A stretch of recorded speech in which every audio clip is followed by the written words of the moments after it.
posible. Hindi, sa US, mahirap mag-leave eh. So, kung magli-leave sila, Mga 2 weeks mga, before. oo, or 1 month before, tapos 1 week lang pwede. So, if ever nauwi sila, before big night, if ever. Malay mo. Hindi niya alam, ang inakala niyang hindi posibleng makapunta ay kausap na ni Kuya. Maligayang pagdating sa bahay ko. Salamat po, Kuya. At maligayang pagdating sa Pilipinas. Yeah, kararating ko lang nga lang eh. Maaari ba muna kayo magpakilala? Ako si Nanay Bambi Salamanca, Nanay ni Vika. At masaya ako at nandito ako ngayon. Excited ako na makita ko yung anak ko. Excited ako. Hindi ko alam kung anong mararamdaman ko kasi matagal ko na rin siyang hindi nakikita eh. Kwentuhan mo nga ako tungkol kay Mika.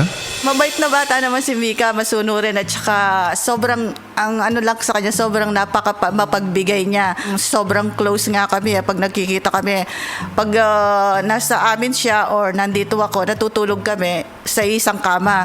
I-stage ka niya sa kama pag nandun siya, hindi ka niya paalisin. Basta makayakap lang siyang ganyan, natutulog na kami, hindi ka makakaalis. Grabe siya ka-sweet. Pinagmamalaki ko sa kanya is sobrang mabait siya at saka selfless, laging mapagbigay. Sobrang proud ako sa kanya dahil nga ginagawa niya yung mga turo ko. Nasasabi ka na ba sa muling pagkikita ninyo? Sobra ako nasasabik. Ito, pinagluto ko siya ng paborito niyang pagkain. Ano yung paborito niyang pagkain?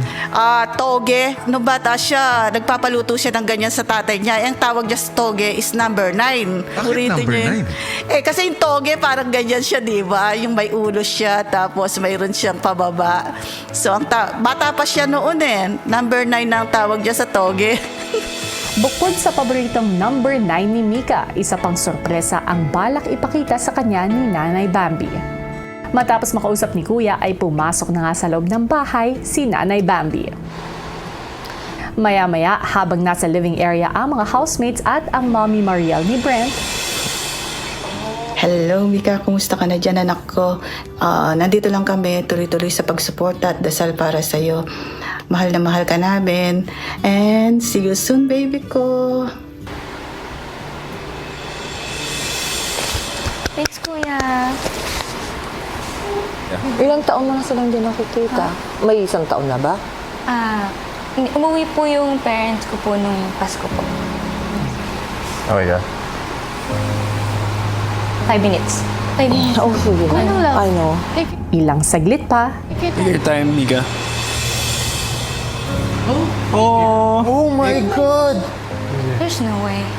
There's no way. God! There's no way. Umuwi yung mom niya. No way! Cause every song just reminds me of you and it kills me. Though it wasn't letting you go.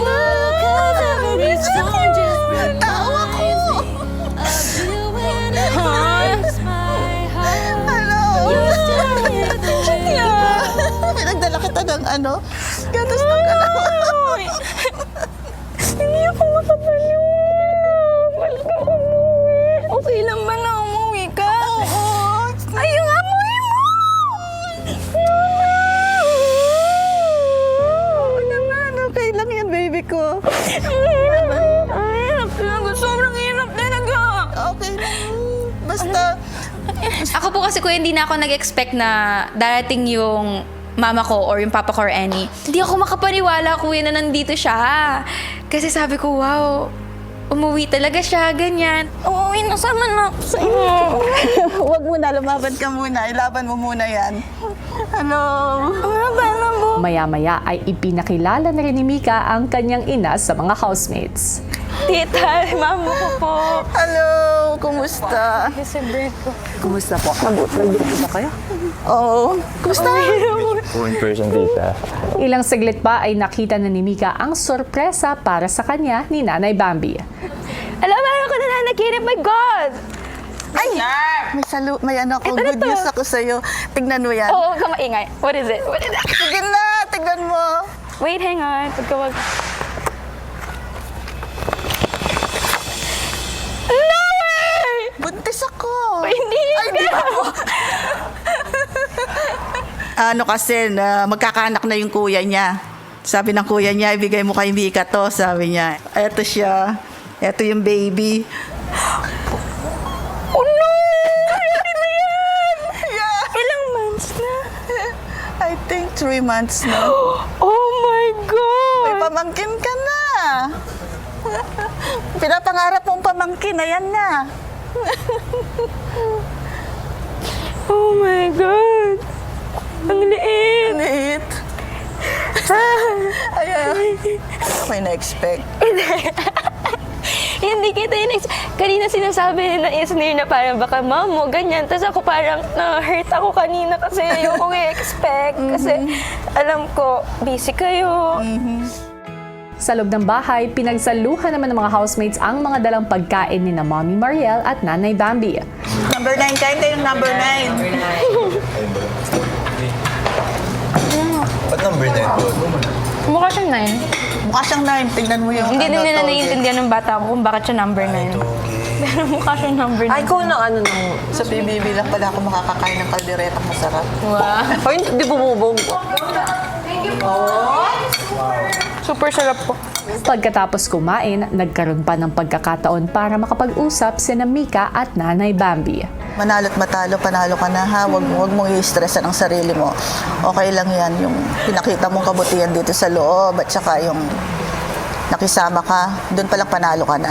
Pero kung lalaban ka, lumaban ka. Alam naming mahirap, pero ilaban mo lang hanggang makakaya mo.